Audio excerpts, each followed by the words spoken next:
Welcome to Drinking from the Garden Hose. I'm Obie, here of course with Ed. We're a couple of cranky old men in training, and we're here to entertain you, I should say. Ed, what's on the agenda for today?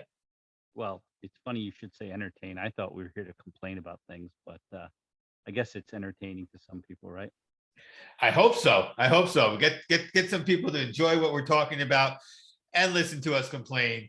And they listen on our podcast that they can find on anywhere you get podcasts, including Apple Podcasts, Google, Spotify. Remember, if you're on Apple, we want you to go ahead, subscribe, leave a comment, rate us, all that good stuff, so that we can grow up higher on the list and you can share us with your friends. Yeah, and the really cool thing, Obie, is people can say they knew us before we were cool and before we sold out and everyone started listening to us. Yeah, you know what's really cool is that it's free. And, people like free shit. They do. Speaking of that, I think the big topic we want to talk about today is cheap bastards. I think we all know a few of them in our lives. And I want to open up on that, Obie. What do you think about that today? Oh, cheap bastards. I hope none of these stories are about me because it's certainly conceivable. No, I don't have any specific about you unless you want to share, but I think the first thing I want to talk about, and I think people can probably relate to this unless you're one of these people, and if you are, I'm actually helping you out and trying to get you some friends. When you go out to a restaurant with a bunch of people, do not itemize the bill. There's nothing more annoying than the person who says, "I only had a Coke and a salad." No, what you do is you split the bill evenly. That's the easiest way to do it. Sometimes you win, sometimes you lose. But if you try to do that itemization stuff, you're just a cheap bastard. Oh, that is the worst person. There is a group I go out to eat with, and I'm gonna make sure that to tell them to check out this podcast because they know who I'm talking about right now. That guy was one of the guys just got defriended. That was it. Boom. You're not allowed to come to dinner anymore. You and your wife are itemizing. We only had this and that. Besides, when you do that, then the table can't share food.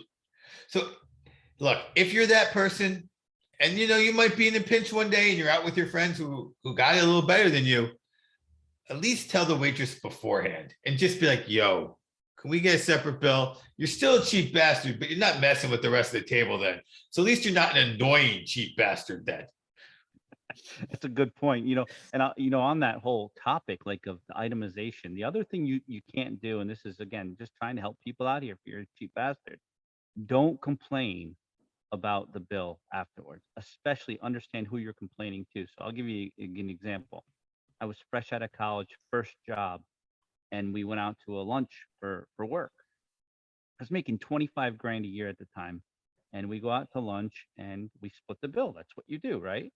And afterwards, we're back at my location of business. I'm in the bathroom and I'm at the urinal next to the CEO of the, I work for a small company, but next to the CEO, right? And that guy, as we're at the urinal, looks over at me and goes, "Can you believe it? I only got a salad and a soda and I got to pay $20." And I'm looking at him like, dude, know who you're pissing next to, man. I'm making 25 grand a year and I'm not the one bitching here. So I learned a lot that day. Like, if you're going to bitch, make sure you know who you're bitching to. Right. You're supposed to be bitching to the CEO. You should have bought that for me. It's my first day at work. Come on now. Yeah, exactly. What kind of cheap bastard are you? Yeah, and he's telling me, "Oh, I only had a salad and a soda." So again, don't itemize and just suck it up, right? So I think that's important. Couple other cheap bastards. So I had this uncle. He used to always order water with a lemon, and then he would get a packet of sugar and he kind of make his own iced tea. So he would drink iced tea for free. So I always thought that was kind of cheap. Not only is that kind of cheap, it's not good. I actually tell no, hold the lemon. I hate that they give you lemon with your water now. I'm like, I'll just take the straight water. If you're gonna drink water, drink water. Don't be making some fake lemonade that's just not even going to be any good. So I think you get the lemon now, Obie, because of my uncle. I think he trained the wait staff across the country to give him lemon with his water. This is a different uncle, though, right? This isn't California uncle, is it? No, this isn't pole position guy. We're Throw gonna the have tape measure at you when you're sleeping, guy. we're gonna have to start the family tree and give each of the uncles the appropriate nickname. Let me tell you something about pole position uncle. That guy is the opposite of cheap. There's a guy who goes out to eat and he knows he's with a bunch of cheap bastards. He says, "Listen, I'm paying for the alcohol. That way you can stop bitching about how much I'm drinking." He He's does the it guy. right. He's the guy who goes, listen, keep all the food on one bill. We'll split that. Just give me the bar tab, and we'll take 3 bottles of wine. Let's start this thing up. Yeah, and he knows no one's gonna, at that point he doesn't have to deal with anybody bitching. I only had 1 glass, 2 glasses. I mean, the guy knows how to do it right. So he's the opposite of a cheap bastard. I got another story on cheap bastards. So I got these cousins. Like I said, I always love to drag family members to this podcast. So I got these cousins. We call them the Bush Brothers, and I'm going to tell you why we call them the Bush Brothers. About 20 years ago, we went out to Vegas. There's about 20 of us on this trip, and we all meet up the first day. We're staying at the MGM, and so we're in the lounge at the MGM. We're all drinking. All of a sudden, they're like, "Screw this! I ain't paying these prices," and they disappear. I thought they just decided to go somewhere else. No, they come back just like cousin Eddie from National Lampoon's Vegas Vacation. These guys came back carrying a 6-pack of Busch Light. They had one open and they had the other 5 in the 6-pack still. They went to the local gas station around the corner and bought 6-pack of Busch Light because they refused to pay the prices at the MGM. Speaking of cheap family members, let me ask you this one, because you, like me, have your own children. Did your parents suddenly stop becoming cheap bastards when they had grandkids? Because mine did. All of a sudden, I couldn't get a dinner out with my parents ever. Now, my father literally has said, "Oh, I'm inviting your brother over tonight so I can take him out to eat, or else mom won't let me go out to eat on my own." He's now inviting people over so he can spend more to go out with his grandchildren. There is an interesting concept there. Like my parents on one level, right? They are spending money left and right, and they kind of giggle that it's my inheritance, or at least half of my inheritance, right? So I actually like when they take me out to eat because I know that half that bill is my brother's inheritance as well. That's always a good thing, right? But here's the other kicker. Speaking of cheap bastards, like my parents will go out to lunch now, and maybe this is getting old, but they will split. I kid you not. Sometimes if it's a big sandwich, they'll split the sandwich at lunch, and they always split a soda, right? And so they they're telling. I just think it's weird, right? But they're telling this story to my daughter, and my daughter, I kid you not, says to them, "Are you having financial trouble?" She was really worried about them. She said to me, "Dad, I think Grandma and Grandpa need help." So I'm in the same boat where it's like every time my parents buy something, it's my inheritance, and I'm on the boat where I'm like, just go ahead, spend your money, because I know there's going to be something left. But yeah, they spend all this money on the kids, my kids and my brother's kids, and then they're like, "Oh, we needed a new table, so we went to the thrift shop." Now they got. I'm like, come on, you got yourself a $10, get yourself the $1,000 table. It's going to last until I have to sell it. That's a little morbid, but let's be honest. Instead, they got the $10 table, the veneers peeling off. Someone's got to repaint the thing. Like, come on. Yeah, your parents are getting $10 tables. My parents are sharing a Coke at Five Guys. Right. And then they take the grandkids out and they're like, they each needed their own soda and their own fries at Five Guys. What? One per, come on. Yeah, and the other kicker that I noticed with grandparents now, when we were kids, if we were lucky enough to go out to eat and we, God forbid, didn't finish our meal, we never heard the end of it, right? The whole kids in Africa starving crap, right? Now, that they could care less if my kids eat the whole meal. Doesn't matter. So my kids figured that out quickly. And so what the oldest did, he's a big eater and he likes to try lots of things. He'd order like 3 meals and just be like, "I'm just take these 2 home." So my parents did realize that they were paying for like 3 lunches every time they took the kid out for lunch, and he was only eating 1. So they did make a rule: you can order as much as you want from any parts of the menus you want, but if you don't eat it, it goes home with grandpa. And my father, skinny little stick that he is, huge eater. So like the other day, my son went out to fried chicken with him, got 16-piece chicken, 4 pieces were eaten. My father's like, "All right, that's 12 pieces of chicken for me for the rest of the week. See you later, kid." So that's an excellent segue into like old people food, right? Old people love free food. if you're running an event, if you have food, they show up, but they don't just show up to eat the food. They show up with bags, right? Because they're like one for today, one for tomorrow, right? So they're putting a piece of bread on their plate, they're putting the other one in their bag, right? And it sounds like your dad's doing the same thing with your son. Essentially, like he won't touch either kid's plate, but as soon as the kids are done there, he's like, all right, it's mine. Thank you very much. All the food your mom won't cook me, I just get to take home. So I got one other cheap bastard story for you. So one day I was at work and I was talking to my coworker about the uncle with the water and the lemon, and there's some other cheap stories of this guy too. But I was just saying, yeah, my uncle's really cheap. He goes, nobody's cheaper than my dad. I said, well, try me. He goes, well, listen. He goes, when I had kids, my dad, he went and got us some free Similac formula for the baby, and unfortunately, my son was allergic to the Similac, so I couldn't take it. So my father says, well, what am I going to do with all this formula now? And he goes, I don't know, Dad. I'm not going to use it. Give it away. Well, instead of giving away the Similac, he decided to use it as his creamer for his coffee until all the Similac was gone. Nice. That is dedication. That I don't know if that. So, see, that's where I go. Is that cheap or just like old people being old people? Like that's a slight difference. It's just milk. That's what it is. It works. Keep doing it. But you don't know is now he's still buying Similac, putting it into creamer containers so nobody knows. Maybe. But here's the kicker of the whole thing. I was just talking to this guy the other day, and he was telling me this story about his dad's house that's worth $2.5 million. This is why his house is worth $2.5 million. I don't know, Obie, these cheap bastards. I'm sure people listening to us have their own stories too. But and we'd love to hear about them in the comments wherever you see us and follow us. Let us know about the cheap bastards in your life, please. That's right. And so I also have this question. We talked a little bit about cheap bastards, but I wonder whatever happened to play dates, Obie? Oh, you let me down.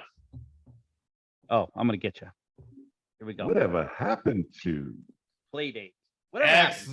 Excellent. Not going to edit that out, but we now have sound effects. Everybody, we're moving up in the world. We just got to get better at using them. We still, the charm is that we suck. We still didn't even hit the sound effect at the right time. That's right. That is right. Someday we're changing that tagline because the charm will be we're great, but not yet.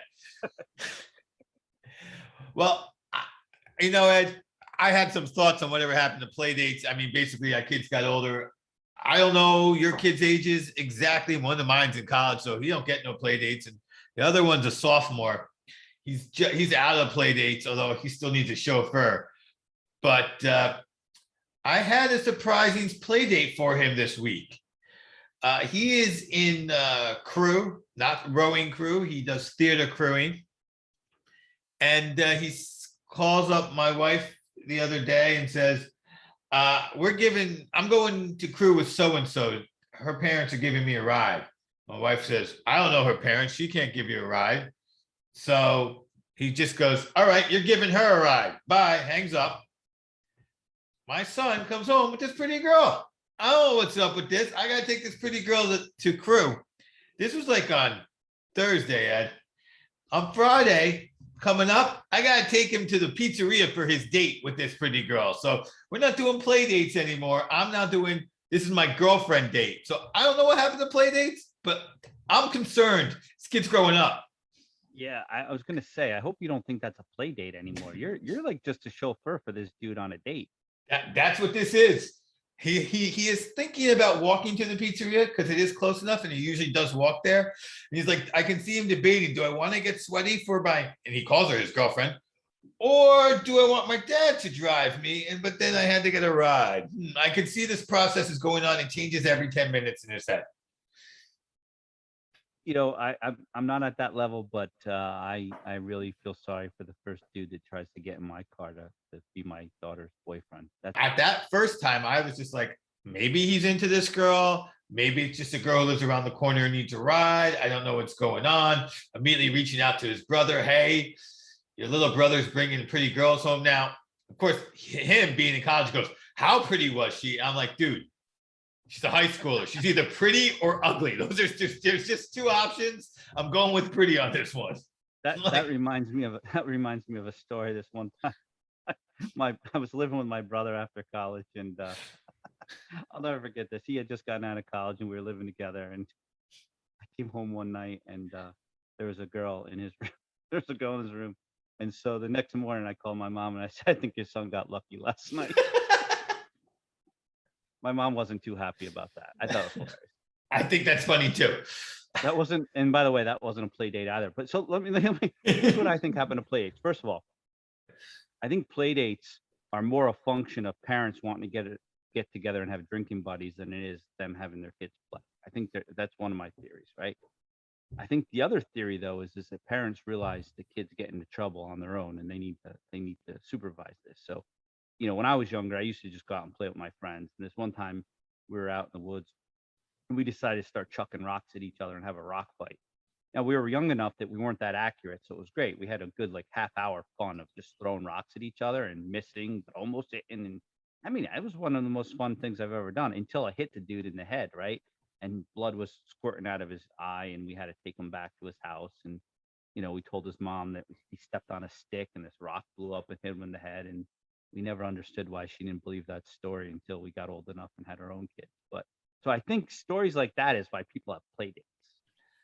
It could be that. I mean, I remember a rock fight turning into throwing rocks at cars to someone whose car we threw a rock at coming out and chasing us. So that's part of it. Yeah, there's I think that's actually more of it, because sometimes you're in those play dates and you're like, I hate this kid's parent. I got to sit here for another 10, 20 minutes, 2 hours, pretending to enjoy sitting in the park with this fool. So yeah, I think more of it's about these kids are going to get in trouble if we're not here with them, versus necessarily wanting to see to enjoy the kids' parents. Because some of those parents you do enjoy, but other ones are like, you really like little Bobby? Well, I think it depends. Like, when my kids were in preschool, like we had this one parent who organized all these play dates, but they were always on Friday evenings, and there was always beer and pizza involved, right?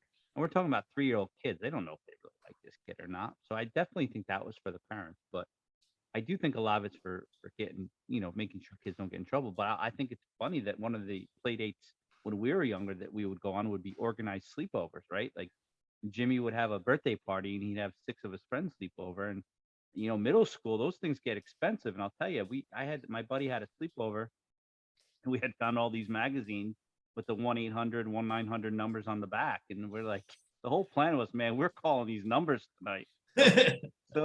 So his parents go to bed, and we get the phone, and we're dialing these numbers, and we couldn't get the damn phone numbers to work, right? Like people would answer, then we're on hold. We never got, maybe because we were in middle school, we actually didn't know what we were supposed to get. Maybe we got it. I don't know. Who knows, right?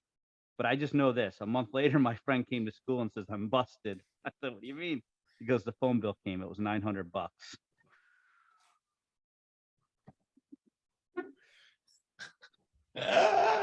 So my buddy got grounded for a $900 phone bill of 900 numbers that we called, and there was no money shot, no payoff, no nothing.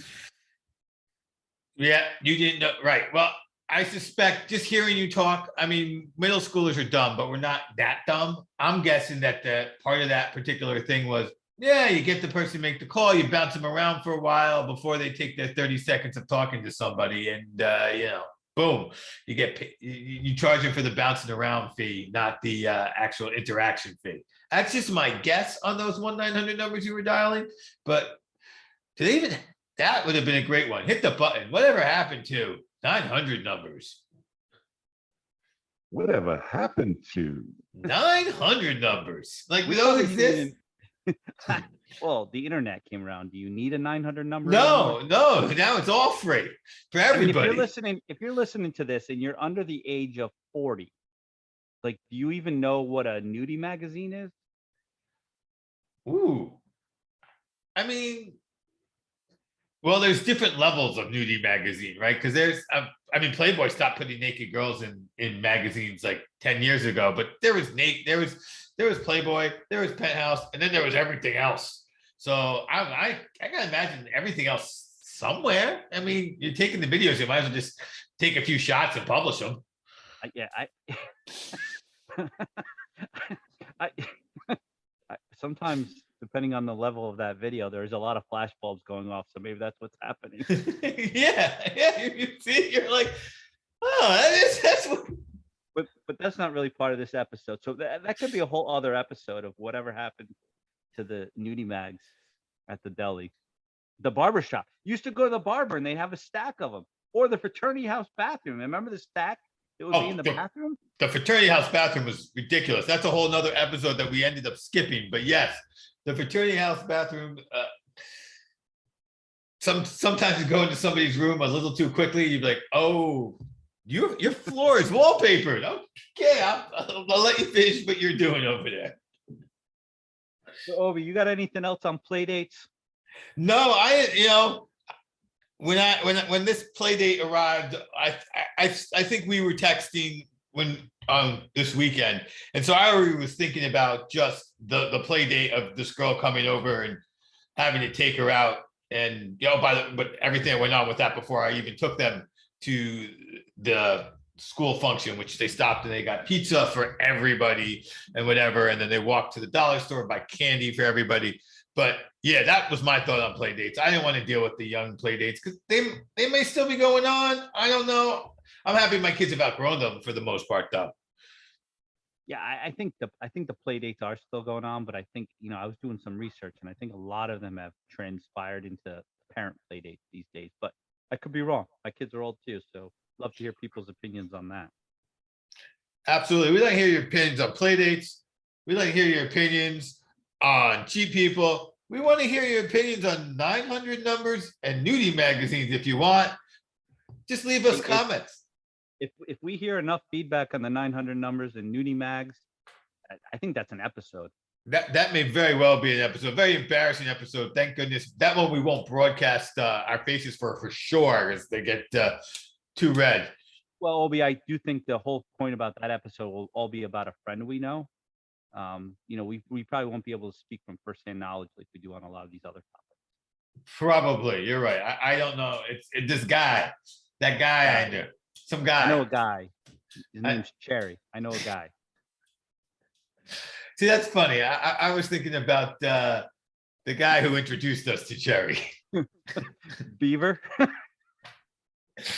That'd be the one. Yeah, Beaver. Yeah, that guy could get his own episode as well. It's an inside joke. Everyone should understand that I've never met anybody who was more excited about 2 for Tuesday at the video store around the corner from the fraternity house than this guy Beaver. But we'll leave it at that. And with that, I'm going to say good night.